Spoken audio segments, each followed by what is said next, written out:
Hey guys, just wanted to take this time real quick to make a quick video in regards to the importance of writing a detailed contract.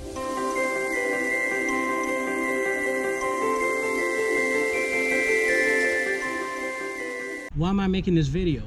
Because I'm just coming from one of my commercial properties where a main engineer forgot to turn on the irrigation system because they shut everything down for the winter, and the big large containers get water through the irrigation system. Now it doesn't freeze here, guys, so you don't have to do that.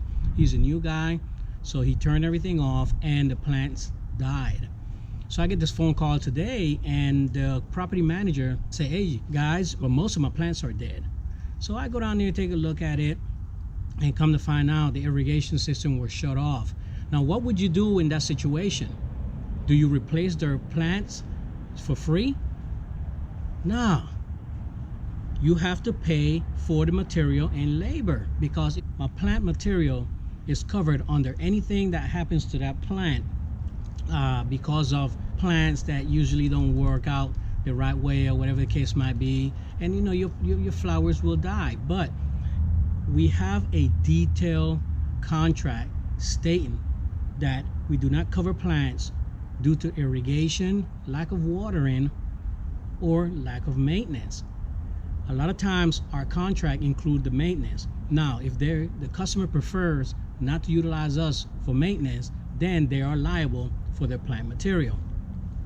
Most of our commercial properties sign a contract stating yes, they want us to continue on maintaining their plant material, but a lot of homeowners usually say no, I'll water it myself, or I'll take care of it myself. Now you have to actually highlight where it states that we are not liable if your flowers die due to lack of watering. Make sure you do that, guys. Why? Because spring is going to pop up here pretty soon, and the last thing you want to do is be in a rush of getting all this plant material and all these different installations taken care of, and next thing you know, you forgot to put the detail into your contract. Always put the detail into your contracts, guys. I'm telling you, you have to, because you want to make sure that you have everything in place with your customer. And take the time, don't rush. Take the time to sit down with your customer and go over the contract. Always take your time to go over the contract. Why? Because you want to make sure that they understand what you are liable for and what your part of the agreement is. Case in point, when it comes to lawn mowing, we don't have a contract. We don't contract lawn mowing, because we found that here the average homeowner is not going to sign a contract for you to come in every week or every 2 weeks to mow their lawn.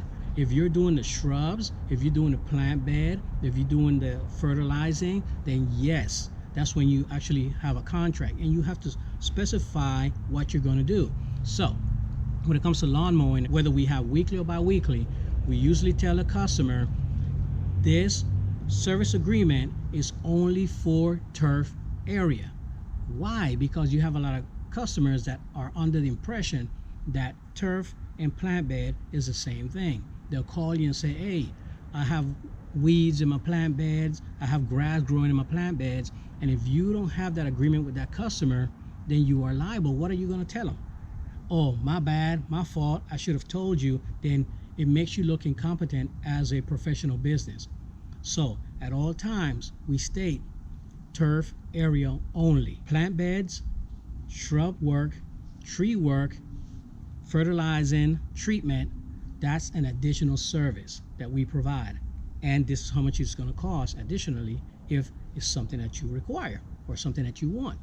So again, guys, make sure that you take the time to sit down with your customer and go through your contract or service agreement. That's another thing. I like to use service agreement, because when you utilize the word contract, it kind of, I don't know.